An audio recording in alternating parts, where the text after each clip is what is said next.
नमस्कार। आकाशवाणी से प्रस्तुत है समाचार प्रभात।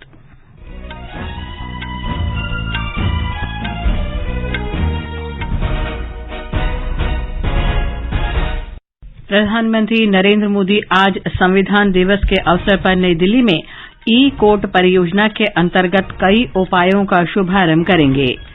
गुजरात में विधानसभा चुनाव के पहले चरण के लिए प्रचार चरम पर। भाजपा अध्यक्ष जेपी नड्डा आज गांधीनगर में पार्टी का संकल्प पत्र जारी करेंगे। जम्मू कश्मीर में परिसीमन के बाद मतदाताओं की संख्या में 10% से अधिक की वृद्धि हुई।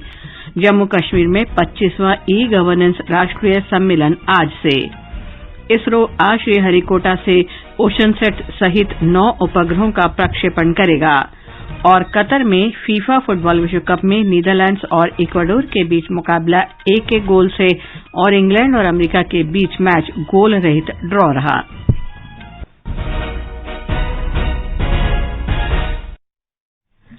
समाचार प्रभात के साथ मैं लवलीन निगम। प्रधानमंत्री नरेंद्र मोदी आज सवेरे उच्चतम न्यायालय के प्रांगण में संविधान दिवस समारोह में शामिल होंगे। प्रधानमंत्री ई-कोर्ट परियोजना के अंतर्गत नए उपायों का शुभारंभ करेंगे। इस परियोजना का उद्देश्य मुकदमा लड़ रहे व्यक्तियों, वकीलों और न्यायपालिका को सूचना तथा संचार प्रौद्योगिकी के जरिए सेवाएं प्रदान करना है। प्रधानमंत्री virtual justice clock, justice mobile app के दूसरे चरण, डिजिटल अदालत और सुरक्षित, सक्षम तथा सुगम्य वेबसाइट जैसे डिजिटल उपायों का शुभारंभ करेंगे। एक रिपोर्ट। सरकार का यह प्रयास है कि कैसे लोगों को त्वरित और भरोसेमंद न्याय मुहैया कराया जा सके। त्वरित न्याय मुहैया कराने के लिए ई-कोर्ट प्रोजेक्ट, वर्चुअल सुनवाई और ई-फाइलिंग को बढ़ावा दिया जा रहा है। इन प्रयासों ने कुशल, समयबद्ध, सस्ती, पारदर्शी और जवाबदेह न्याय प्रणाली विकसित करने में काफी मदद की है। इसका फायदा न्यायिक व्यवस्था से जुड़े सभी लोगों को मिल रहा है। उम्मीद है कि नई तकनीकों जैसे 5G के इस्तेमाल से त्वरित न्याय मुहैया कराने के कदमों को और बल मिलेगा। भूपेंद्र सिंह, आकाशवाणी समाचार, दिल्ली। राष्ट्रपति द्रौपदी मुर्मू समापन समारोह को संबोधित करेंगी। संविधान दिवस की पूर्व संध्या पर कल संसदीय कार्यमंत्री प्रहलाद जोशी ने भारतीय संविधान की प्रस्तावना के ऑनलाइन वाचन और प्रश्नावली के लिए पोर्टलों का वर्चुअल रूप से शुभारंभ किया। प्रस्तावना के वाचन के लिए लोग www.readpreamble.nic.in और प्रश्नावली के लिए www.constitutionquiz.nic.in पर लॉग ऑन कर सकते हैं।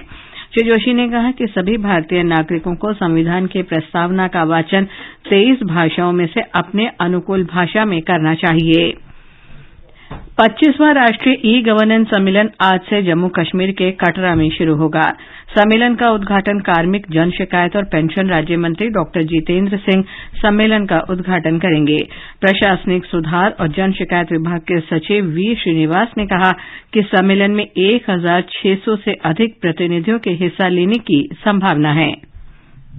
भारत के सारे सेंट्रल मिनिस्ट्रीज, सारे state governments, union territory governments, academic institutions जैसे IIT Kanpur, IIT Jammu, research institutions, industry captains और स्टार्टअप्स एवं स्टूडेंट्स इसमें भाग लेंगे। 2 दिवसीय कार्यशाला में भारत का ई गवर्नेंस रोड मैप अगले 1 वर्ष का प्लानिंग किया जाएगा और भारत के जो बढ़ते कदम हैं डिजिटली एम्पावर्ड नेशन की तरफ, डिजिटली एम्पावरिंग सिटीजन्स की तरफ और डिजिटली ट्रांसफॉर्मिंग संस्थाओं को, इंस्टीट्यूशंस की तरफ किस कदम लिए जाने हैं इसके ऊपर विचार विमर्श किए जाएंगे। जम्मू कश्मीर में परिसीमन के बाद निर्वाचन आयोग के संक्षिप्त पुनरीक्षण अभियान से मतदाताओं की संख्या में 10% से अधिक की वृद्धि हुई है। आयोग की अंतिम मतदाता सूची में 7,72,872 मतदाताओं के नाम जोड़े गए हैं। इस प्रकार अंतिम सूची में मतदाताओं की संख्या 83,59,771 हो गई है। इस वर्ष के शुरू में जम्मू कश्मीर में परिसीमन का कार्य पूरा होने के बाद निर्वाचन आयोग ने जून के महीने में पुनरीक्षण पूर्व गतिविधियों के आदेश दिए थे। गुजरात में विधानसभा चुनाव के पहले चरण के लिए चुनाव प्रचार के लिए केवल 4 दिन शेष हैं। भारतीय जनता पार्टी के राष्ट्रीय अध्यक्ष जेपी नड्डा और अन्य वरिष्ठ नेता आज गांधीनगर में पार्टी का घोषणा पत्र जारी करेंगे। पार्टी के वरिष्ठ नेता और गृहमंत्री अमित शाह भावनगर, वडोदरा और अहमदाबाद जिलों में जनसभाएं करेंगे। उत्तर प्रदेश के मुख्यमंत्री योगी आदित्यनाथ गिर, सोमनाथ, भावनगर और अमरेली में प्रचार करेंगे। वरिष्ठ भाजपा नेता और केंद्रीय मंत्री स्मृति ईरानी, पुरुषोत्तम रूपाला और धर्मेंद्र प्रधान सहित कई मंत्री जनसभाएं और रोड शो करेंगे। दूसरी ओर कांग्रेस अध्यक्ष मल्लिकार्जुन खड़गे नर्मदा और सूरत जिलों में जनसभाओं को संबोधित करेंगे। आम आदमी पार्टी के राष्ट्रीय संयोजक अरविंद केजरीवाल भावनगर में रोड शो करेंगे। पिछले 3 दशक से सूरत भारतीय जनता पार्टी का गढ़ रहा है। हमारे संवाददाता ने बताया कि इस बार आम आदमी पार्टी के प्रवेश के साथ ही ये चुनावी मुकाबला और दिलचस्प हो गया है। सूरत शहर में कुल 12 जबकि 4 सीटें ग्रामीण क्षेत्रों में हैं। 2017 में हुए विधानसभा चुनाव में भाजपा ने शहर की सभी 12 सीटों के साथ 3 ग्रामीण सीटों पर भी कब्जा जमाया था। अब तक जिले में मुख्य रूप से कांग्रेस और भाजपा के बीच मुकाबला रहा है, लेकिन पिछले साल आम आदमी पार्टी ने सूरत नगर निगम के चुनाव में 120 में से 27 सीटें जीतकर सभी को चौंका दिया था। भाजपा ने अपने गढ़ को अभेद रखने के लिए पूरी ताकत झोंक दी है। प्रधानमंत्री नरेंद्र मोदी का भी कल यहां जनसभा को संबोधित करने का कार्यक्रम है। वहीं कांग्रेस के साथ इस बार आम आदमी पार्टी भी भाजपा के इस मजबूत गढ़ में सेंध लगाने की पूरी कोशिश कर रही है। अपर्णा खूंट के साथ जितेंद्र द्विवेदी, आकाशवाणी समाचार, सूरत। ये समाचार आकाशवाणी से प्रसारित किए जा रहे हैं। डिजिटल बैंकिंग का है जमाना, टाइम है बचाना। डिजिटल बैंकिंग है आसान, करो चाहे कोई भुगतान, एनी टाइम एनीवेयर, सेफ है, फास्ट है, हर पेमेंट उंगलियों पे सेट है। लेन देन के हैं ऑप्शंस कई, IMPS, NEFT, UPI भी। 24 घंटे करते ये काम, पेमेंट आसान और रहे आराम। RBI कहता है जानकार बनिए, सतर्क रहिए। समाचार प्रभात में आपका फिर स्वागत है। प्रधानमंत्री ने कहा है कि देश का इतिहास गुलामी की कहानी नहीं बल्कि शौर्य, बलिदान और वीरता की कहानी है। प्रधानमंत्री ने कहा कि आजादी के बाद लोगों को गलत लिखे गए इतिहास को बदलना चाहिए था, लेकिन ऐसा नहीं हुआ। उन्होंने कहा कि देश अब ब्रिटिश शासन के बाद की गलतियों को सुधार रहा है।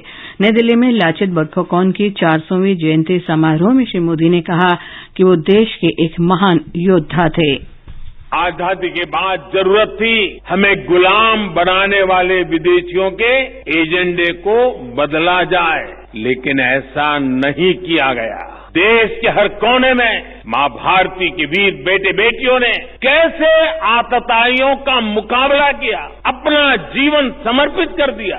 इस इतिहास को जानबूझ करके दबा दिया गया। क्या लाचित बोरफुकन का शौर्य मायने नहीं रखता क्या देश के संस्कृति के लिए, पहचान के लिए मुगलों के खिलाफ युद्ध में लड़ने वाले असम के हजारों लोगों का बलिदान कोई मायने नहीं रखता?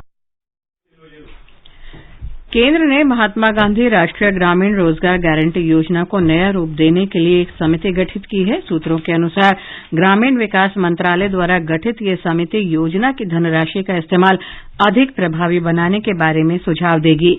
समिति विभिन्न राज्यों में इस योजना पर हुए व्यय की समीक्षा करेगी और विविधता के कारणों का पता लगाएगी। गोवा में अंतर्राष्ट्रीय फिल्म समारोह में ICFT यूनेस्को गांधी पदक के लिए 3 भारतीय 6 विदेशी फिल्में प्रतिस्पर्धा में हैं। भारत की ओर से द कश्मीर फाइल्स, नानू कुसुमा और सऊदी वेल्लाका पदक की दौड़ में शामिल हैं। एक रिपोर्ट। प्रतियोगिता में शामिल विदेशी फिल्में हैं बांग्लादेश की a tale of two sisters, Tajikistan की फॉर्च्यून, ईरान की नरगेसी, बुल्गारिया की मदर, कनाडा की व्हाइट डॉग और ब्राजील और पुर्तगाल की संयुक्त निर्मित पोलोमा। विवेक अग्निहोत्री के निर्देशन में बनी द कश्मीर फाइल्स इस वर्ष की सबसे सफल फिल्मों में शामिल है। 1990 में कश्मीर घाटी से कश्मीरी पंडितों के पलायन पर आधारित ये फिल्म भारतीय पैनोरमा खंड में भी प्रदर्शित की जा रही है। कन्नड़ फिल्म नानू कुसुमा का निर्माण और निर्देशन कृष्ण गौड़ा ने किया है। ये फिल्म महिला सुरक्षा विषय पर बनी है। प्रतिस्पर्धा में शामिल तीसरी भारतीय फिल्म मलयालम में बनी सऊदी वेलाक्का है, जिसका निर्देशन तरुण मूर्ति ने किया है। गोवा से आकाशवाणी समाचार के लिए अशोक शुक्ल। भारतीय अंतरिक्ष अनुसंधान संगठन इसरो आज होने वाले PSLV-C-54 के प्रक्षेपण के लिए तैयार है। इसके माध्यम से भू निरीक्षण उपग्रह उशनसैट और 8 नैनो सैटेलाइट 2 अलग अलग कक्षाओं में स्थापित किए जाएंगे। प्रक्षेपण के लिए कल से जारी उल्टी गिनती आज खत्म होगी। 4 चरणों वाले प्रक्षेपण यान में ईंधन भरने की प्रक्रिया पूरी हो चुकी है और वैज्ञानिक सफल प्रक्षेपण के लिए अंतिम क्षणों में होने वाली परीक्षणों पर नजर रख रहे हैं।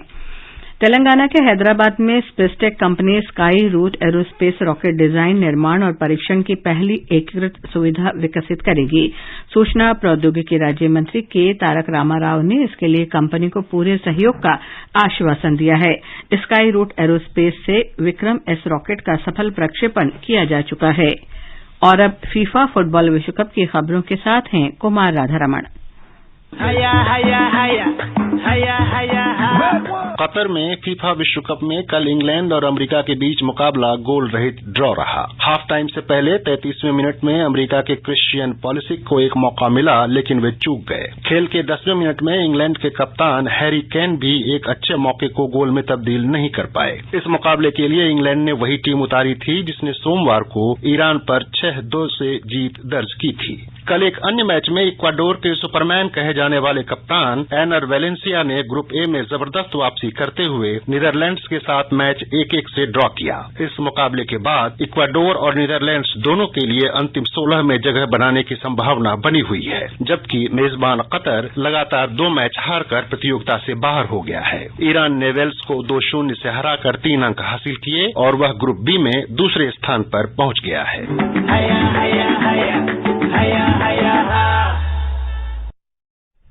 प्रतियोगिता में आज ग्रुप डी में दोपहर 3:30 बजे ऑस्ट्रेलिया का मुकाबला ट्यूनीशिया से और रात 9:30 बजे फ्रांस का सामना डेनमार्क से होगा। ग्रुप सी में शाम 6:30 बजे सऊदी अरब का मुकाबला पोलैंड से और देर रात 12:30 बजे अर्जेंटीना और मैक्सिको आमने सामने होंगे। विधि और न्याय मंत्री किरेन रिजिजू और विदेश तथा संस्कृति राज्य मंत्री मीनाक्षी लेखी आज नई दिल्ली में 15वें कथाकार कार्यक्रम का उद्घाटन करेंगे। कहानियां सत्रों पर आधारित ये कार्यक्रम सेंट्रल विस्टा इंडिया गेट पर शाम 4 बजे से शाम 7:30 बजे तक चलेगा। महोत्सव में भारत सहित Britain, Australia, Mongolia, Israel, Sierra Leone और कोरिया के कथाकार प्रस्तुति देंगे। ये समाचार हमारी वेबसाइट newsonair.gov.in/हिंदी पर भी उपलब्ध हैं। और अब समाचार पत्रों की सुर्खियों के साथ हैं फरहत। धन्यवाद लवलीन। प्रधानमंत्री नरेंद्र मोदी का ये कथन कि भारत का इतिहास सिर्फ गुलामी नहीं बलिदान और विजय का भी है, अमर उजाला सहित सभी अखबारों में है। लोक सत्य की सुर्खी है, लचित बोरफुकन की जयंती समारोह में प्रधानमंत्री ने कहा, वास्तविक इतिहास लिख रहा है भारत। विदेश मंत्री एस जयशंकर का ये बयान कि भारत वो करता है जो उसके लिए अच्छा है और यही हमारी विदेश नीति है। नवभारत टाइम्स की खबर है। सभी पुराने सरकारी वाहन हटेंगे, केंद्रीय मंत्री नितिन गडकरी के इस फैसले को हिन्दुस्तान सहित सभी अखबारों ने लिया है। पत्र के अनुसार 15 साल से अधिक पुराने सभी वाहन हटाए जाएंगे। कबाड़ नीति के जरिए प्रदूषण कम करने पर जोर। जीएसटी क्षतिपूर्ति के रूप में राज्यों को 17,000 करोड़ रुपए जारी करने को जनसत्ता ने प्रमुखता से देते हुए लिखा है कि इसके साथ केंद्र ने इस साल मार्च के अंत तक प्राप्त होने वाली अनुमानित उपकर की पूरी राशि अग्रिम रूप से जारी कर दी है। हर घर तिरंगा की तर्ज पर चलेगा हर घर ध्यान अभियान। संस्कृति मंत्रालय के इस फैसले को दैनिक जागरण ने प्रमुखता से देते हुए लिखा है कि युवाओं में बढ़ते तनाव को देख विश्वविद्यालय अनुदान आयोग ने सभी विश्वविद्यालयों को इससे जोड़ने का सुझाव दिया है। युवा विद्यार्थी भारत की बना रहे हैं नई तस्वीर। लोकसभा अध्यक्ष ओम बिरला का ये कथन राजस्थान पत्रिका में है।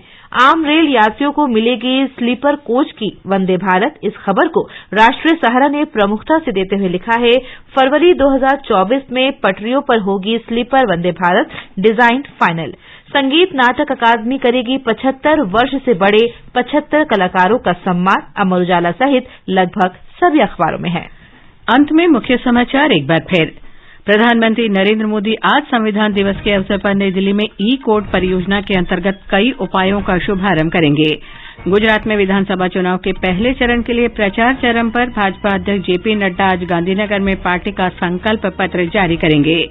जम्मू कश्मीर में परिसीमन के बाद मतदाताओं की संख्या में 10% से अधिक की वृद्धि हुई। जम्मू कश्मीर में 25वां ई गवर्नेंस राष्ट्रीय सम्मेलन आज से। इसरो आज श्रीहरिकोटा से ओशनसेट सहित 9 उपग्रहों का प्रक्षेपण करेगा। और कतर में फीफा फुटबॉल विश्व कप में नीदरलैंड्स और इक्वाडोर के बीच मुकाबला 1-1 गोल से और इंग्लैंड और अमेरिका के बीच मैच गोल रहित ड्रॉ रहा। इसके साथ ही समाचार प्रभात का ये अंक समाप्त हुआ। नमस्कार।